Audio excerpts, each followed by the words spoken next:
Muy bien, seguimos en Monitor Económico. Es momento de ir a nuestro espacio donde analizamos también con agentes del sector económico cómo está yendo la economía. Y en este caso queremos hablar con el sector de la producción de carne y en este caso con la Cámara Paraguaya de la Carne. Está Daniel Burt, él es gerente de la Cámara Paraguaya de la Carne con nosotros en línea. ¿Cómo te va, Daniel? Muy buenos días.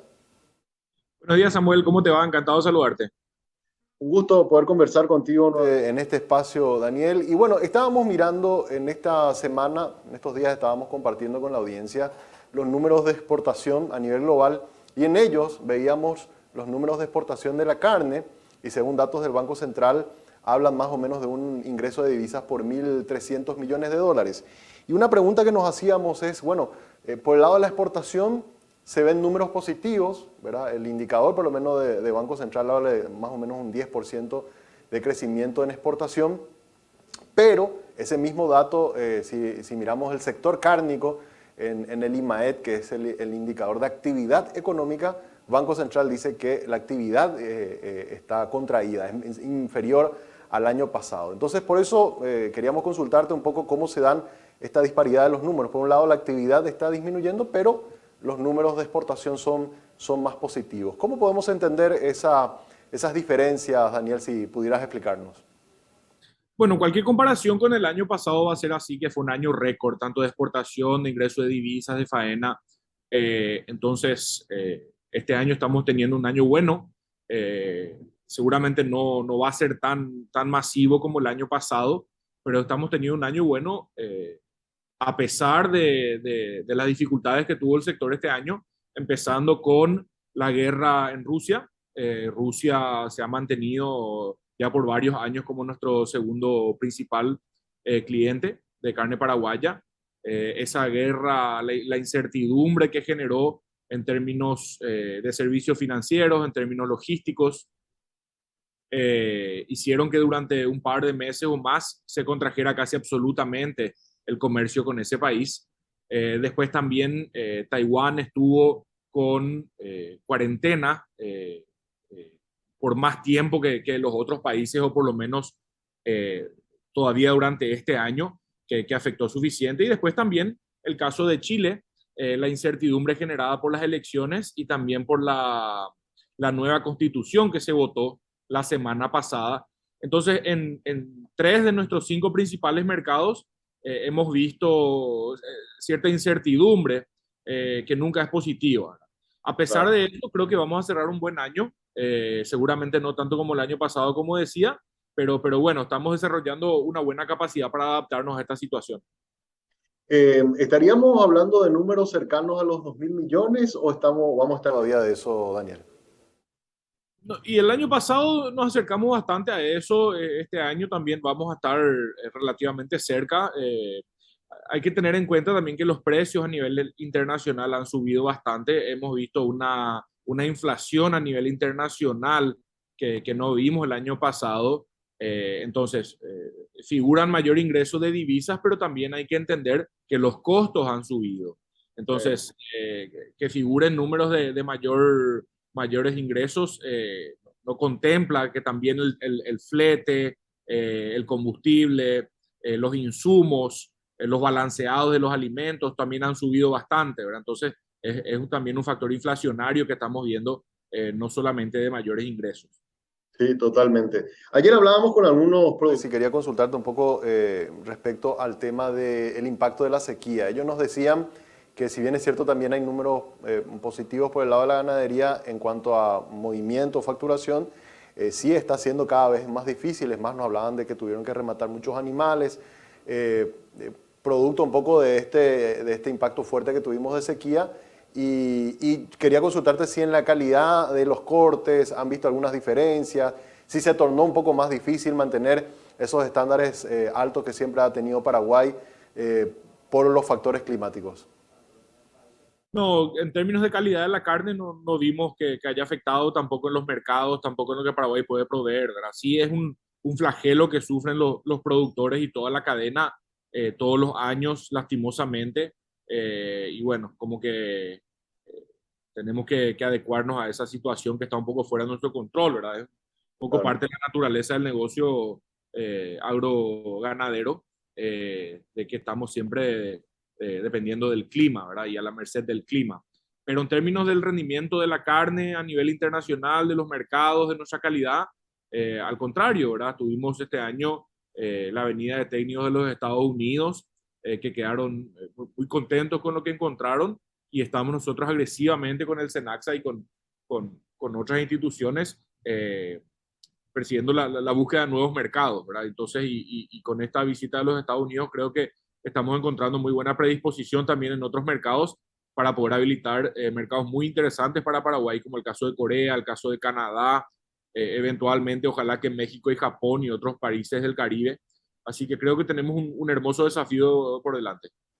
En el caso de Estados, tengo entendido que ya en estos días o en esta semana se tenía que tener ese reporte final de lo que fue esta última visita, donde ellos vinieron a verificar un poco si se cumplieron alguna de las recomendaciones. ¿Ya hay alguna información oficial sobre eso, Daniel?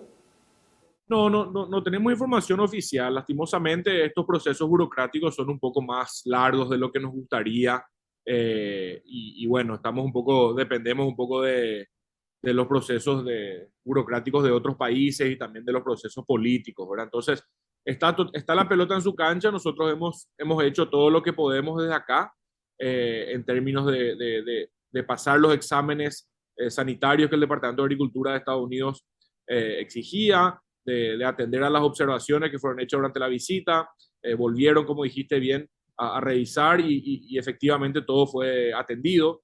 Así que está ya la pelota en su cancha y esperemos de que este año podamos tener novedades y que el año que viene ya podamos entrar a la parte comercial para que los frigoríficos paraguayos puedan ir a los Estados Unidos, hacer conocer Paraguay, hacer conocer la carne y bueno, ingresar a ese mercado tan importante. Totalmente. Daniel, quiero un comentario de algo que leí en redes y que pido si podés explicarnos un poco qué fue lo que pasó, ¿verdad? En redes sociales no hay información oficial, pero sí surgió informaciones de que ciertos envíos que fueron a Rusia se detectaron algunos elementos y que por eso habían rechazado lotes de exportación paraguaya. ¿Esa información falsa, verdadera? ¿Qué fue lo que pasó? Porque se habló un poco de eso en los últimos días en redes sociales. Bueno, nosotros estamos viendo con Rusia una relación medio complicada ya hace varios años. Han suspendido varios frigoríficos paraguayos eh, con supuestamente haber encontrado residuos de antibióticos, de antiparasitarios y un montón de cosas. Eh, Sin embargo, nosotros a la par estamos siendo habilitados, inspeccionados por otros mercados mucho más exigentes sin ningún problema, ¿verdad? También entendemos de que Rusia hace varios años ha implementado una política de autoabastecimiento, de sustitución de importaciones. Entonces también se ha vuelto un tema muy político, ¿verdad? El tema de ingreso de alimentos. Y bueno, ¿verdad? Lastimosamente siempre que perdemos espacios en mercados y siempre que frigoríficos son suspendidos es una lástima, ¿verdad? Pero bueno, lo bueno es que a la par estamos nosotros creciendo en otros mercados y esperamos poder tener cada vez más mercados para cuando ocurren este tipo de cosas poder tener otras alternativas, ¿verdad? Entonces, es un mercado complicado y bueno, lastimosamente ocurren estas cosas, pero bueno, esperemos que se aclare y que podamos nosotros recuperar el mercado ruso para todos los frigoríficos y también otros mercados. Ahora, ¿esa suspensión, por así decirlo, fue solo sobre una empresa o a todo el mercado paraguayo? Bueno, la última fue sobre una empresa la semana pasada, pero ya venían suspendiendo empresas el año pasado, el año antepasado, y es el único mercado con el cual tenemos ese inconveniente. Entonces, Paraguay tiene más de 70 mercados abiertos, hoy tenemos 50 mercados activos de exportación de carne y en ningún lugar tenemos problema. Entonces, por eso decía que es un poco complicado ese destino. Totalmente. Ahora, apuntaste algo que me pareció sumamente interesante porque coincide con una recomendación que nos habían dado los días anteriores. Hubo una reunión importante en el Ministerio de Industria y Comercio donde expositores del Banco Mundial resaltaban el crecimiento de la exportación de Paraguay, cómo Paraguay ha ido mejorando, digamos, su capacidad de exportación, pero apuntaban en esto que vos decías, ¿verdad? El hecho de que tenemos nuestros productos estrellas, por así decirlo, muy concentrados en pocos mercados y que estábamos muy vulnerables a que alguno tuviera algún problema y eso impacte en nuestros números a nivel general, ¿verdad? Entonces, es el desafío que tiene Paraguay de seguir abriendo más mercados y más posibilidades de negocios, de modo que cuando de repente ocurre algo como esto que estamos comentando de Rusia, no nos impacte muy fuerte, Daniel. Totalmente, ¿verdad? Y no es solamente esto de Rusia, hemos visto este año, hemos visto guerras, hemos visto inestabilidad política, hemos visto pandemia, hemos visto problemas logísticos en algunos de nuestros principales destinos, por eso es importante tener muchos mercados abiertos. Nosotros tenemos muchos mercados abiertos, efectivamente está concentrada la exportación de carne en los mercados donde podemos colocar la carne en las mejores condiciones, ¿verdad? Pero si podemos encontrar más y mejores mercados, eso nos va a dar también la flexibilidad de poder reaccionar cuando ocurren estos problemas.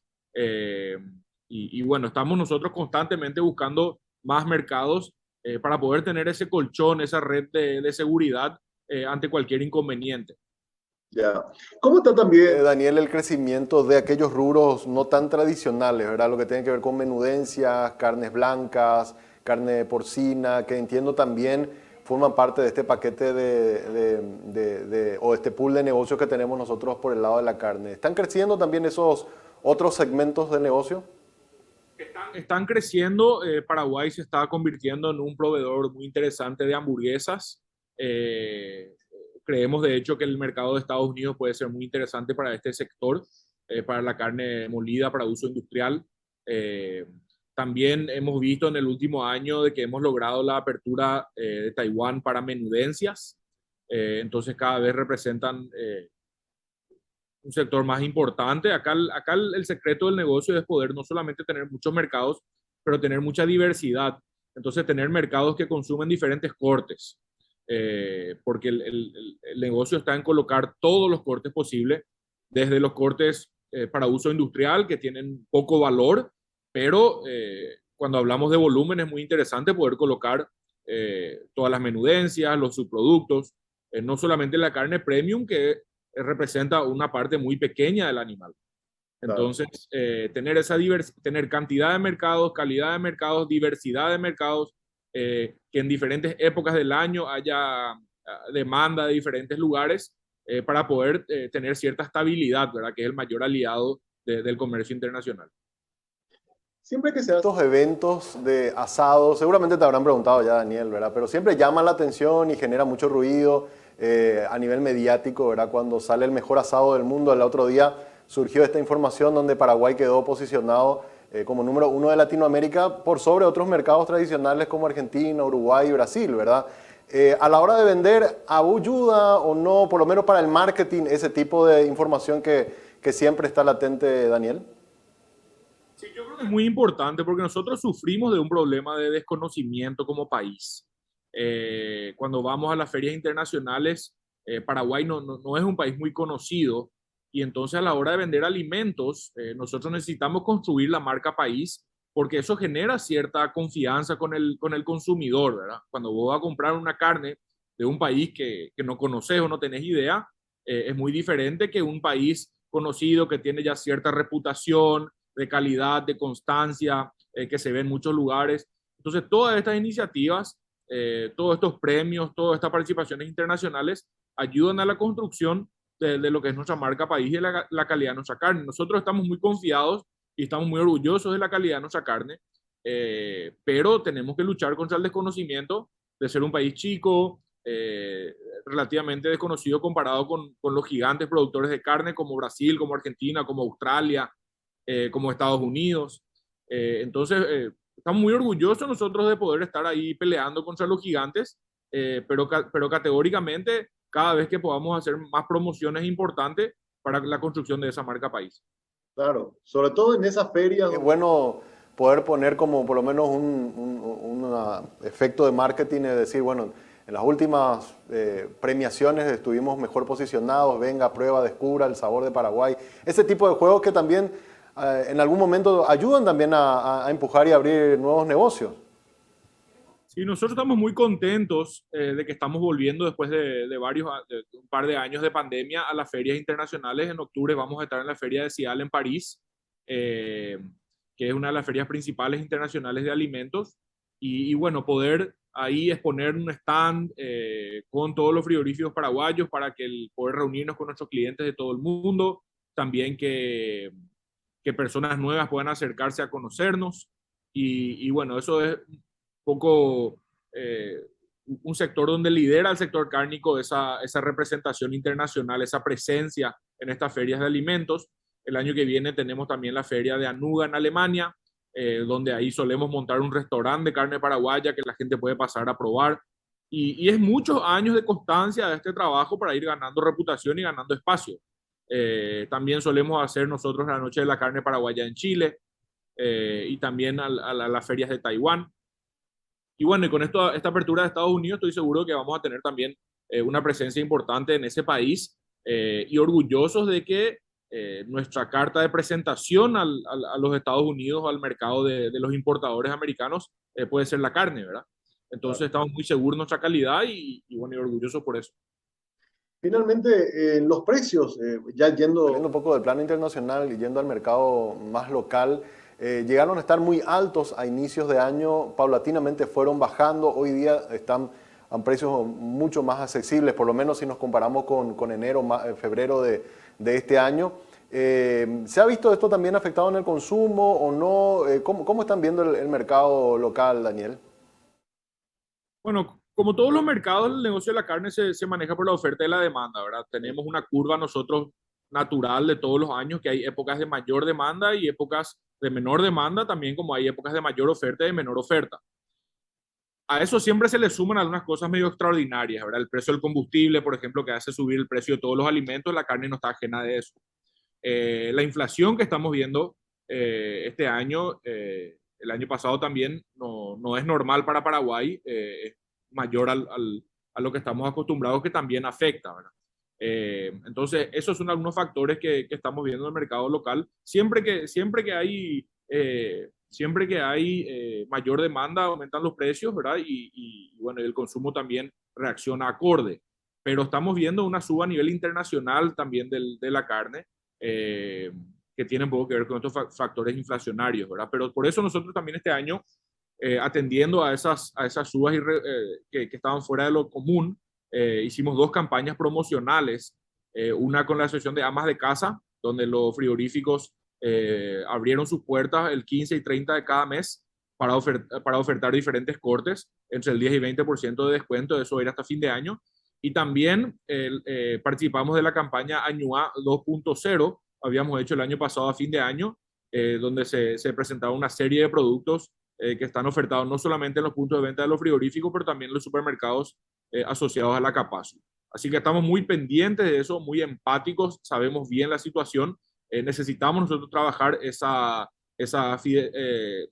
fidelidad con nuestros clientes y siempre estamos nosotros dispuestos y tratando de trabajar con ellos. ¿Se tiene el dato del 100% de lo que se produce? ¿O qué porcentaje es lo que va para el mercado local o queda para el mercado local, Daniel, hoy? Y alrededor del 25% queda para el mercado local. El complejo industrial cárnico de Paraguay está diseñado para la exportación, en el sentido de que nosotros producimos alimentos para millones y millones y millones de personas, ¿verdad? En todo el mundo. Sin embargo, el mercado local es muy importante también para nosotros.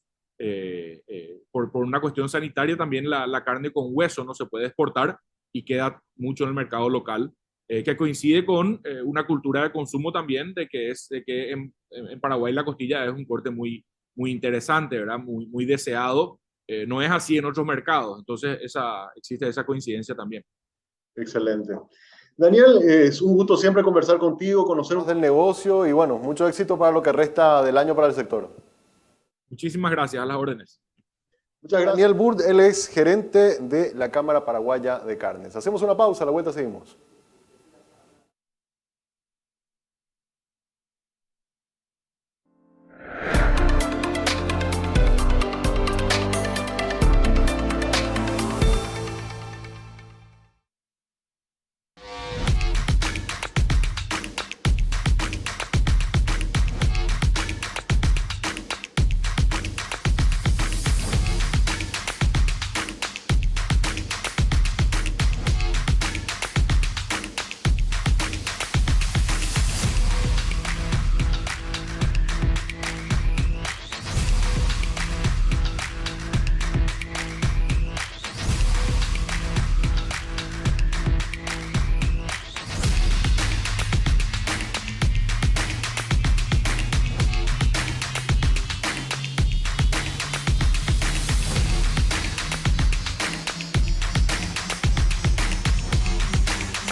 This next part's my favorite part, cause it's time to shine.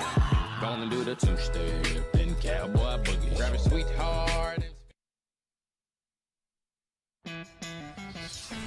En este lugar conectamos, respaldamos y protegemos los recursos que hacen crecer a muchas empresas. Como a la cafetería de Emilia, a quien le brindamos conectividad para que siempre esté cerca de sus clientes. O la importadora de Martín, que puede trabajar desde donde quiere y tiene respaldada y accesible toda su base de datos. Y también a la empresa internacional que dirige Diego, que tiene la seguridad de contar con protección ante ciberataques y así resguardar a la empresa, sus clientes y colaboradores.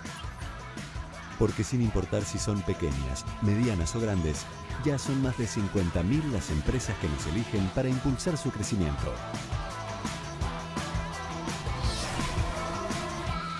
Tigo Business. Conexiones que impulsan.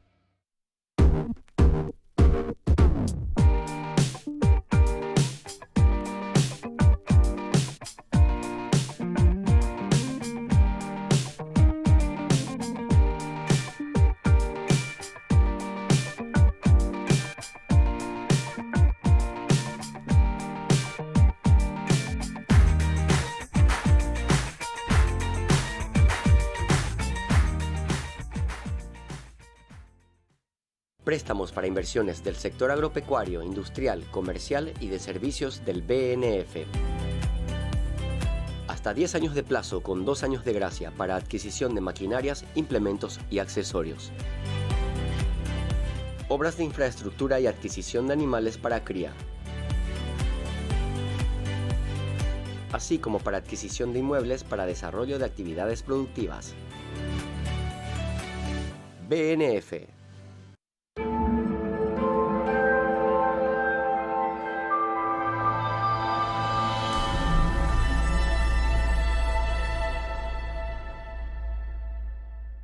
Muy bien, seguimos Monitor Económico y vamos a nuestro monitor global. Hoy tenemos niveles de acceso al transporte público. Un informe que publicaba el Banco Interamericano de Desarrollo nos muestra comparación a nivel de ciudad de indicadores de accesibilidad de canasta fija como porcentaje del ingreso promedio e ingreso para el quintil más bajo. En cristiano, lo explicamos. Lo que nos dice es, bueno, y este es muy interesante el informe, dice, las personas que tienen menor ingreso, ¿verdad? O ingresos por lo menos como el salario mínimo, se gastan, dice, si uno ve al final de este cuadro, hasta un 23% del total de sus ingresos lo destina solamente a movilidad, es decir, a tomar, en nuestro caso el colectivo, en otros países podría ser el metro o otro tipo de transporte, pero el transporte público en general. En el caso de Paraguay, y se estudió la situación de Asunción, si ustedes se fijan, accesibilidad promedio, el porcentaje de ingreso promedio per cápita, o sea, de la gente, digamos, de ingreso promedio de todos los ciudadanos, gastan por lo menos en transporte público un 5.7% de su salario. Si vamos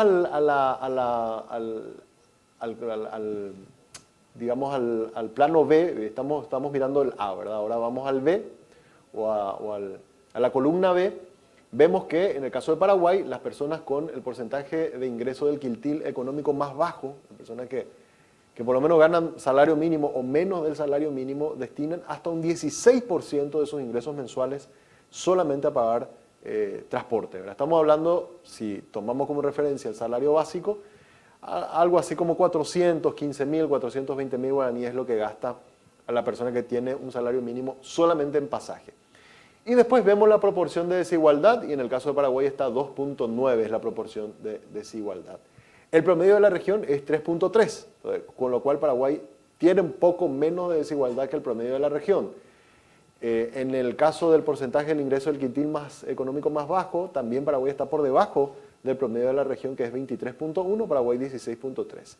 Y el promedio de la región, en el ingreso promedio general de todos los trabajadores, que es un 6.9% en América Latina, del ingreso promedio de los ciudadanos en América Latina, normalmente destinan a transporte público un 6.9% de su salario.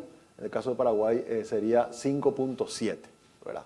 Estamos ahí un poquito por debajo de la región, en términos de gasto de movilidad. Y se hizo un estudio en base a unos 60 viajes que se hacen en el mes en el transporte público. Un estudio interesante que muestra, se tomaron como ejemplo 12 ciudades de América Latina, entre ellas ahí aparece Asunción, y que nos comparan un poco cómo estamos respecto a los demás países de la región.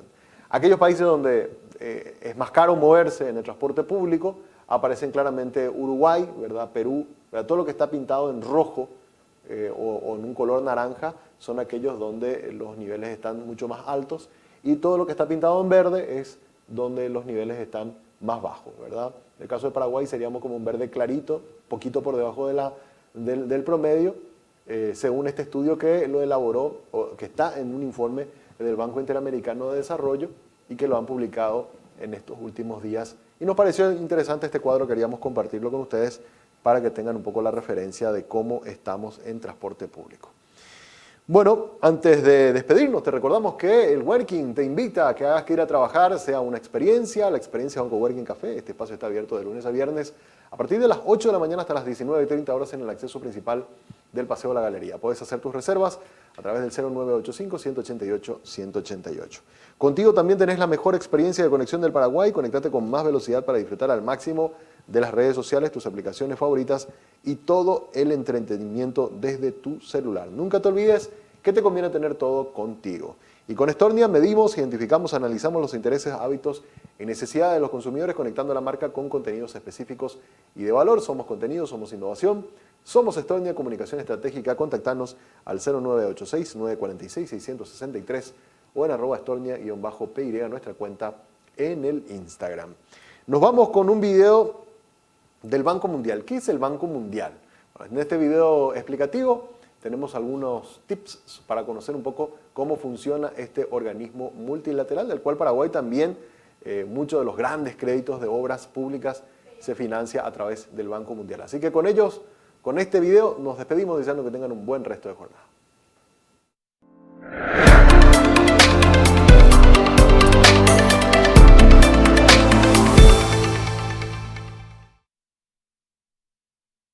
El Banco Mundial no es un banco como los que conocemos tradicionalmente. No otorga cuentas bancarias o tiene cajeros automáticos y tampoco da tarjetas de crédito o préstamos personales. Entonces, ¿qué es el Banco Mundial?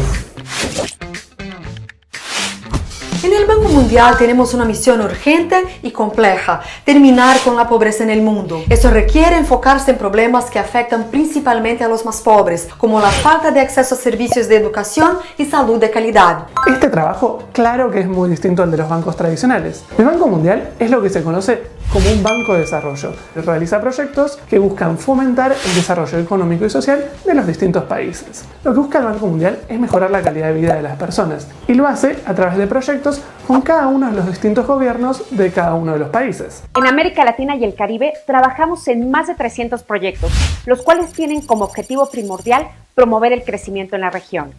Son proyectos que impulsan la economía de los países, que buscan mejorar la salud y educación de las personas, que promueven la equidad de género, el acceso a tecnologías y que orientan a los países sobre cómo enfrentar el cambio climático y cuidar la naturaleza. Claro que dar respuesta a estos desafíos requiere mucho más que solo préstamos o donaciones de dinero. De hecho, esa no es la única función del Banco Mundial. Además de ofrecer apoyo económico, el Banco Mundial acompaña a los países en el diseño y el desarrollo de soluciones que mejoren la vida de las personas, en particular a los grupos más vulnerables y excluidos. Importante, el Banco Mundial nunca entrega dinero a personas o instituciones, y mucho menos lo pide. El Banco Mundial tampoco financia partidos políticos, ONGs o empresas de manera directa, por lo que mantente alerta de las estafas que circulan por internet y WhatsApp. Trabajamos alrededor del mundo y en América Latina y el Caribe lo hacemos desde Ciudad de México hasta Argentina, así como otras 14 oficinas distribuidas en toda la región. ¿Conocías nuestro trabajo o te resultó una gran sorpresa? Contanos, queremos escucharte.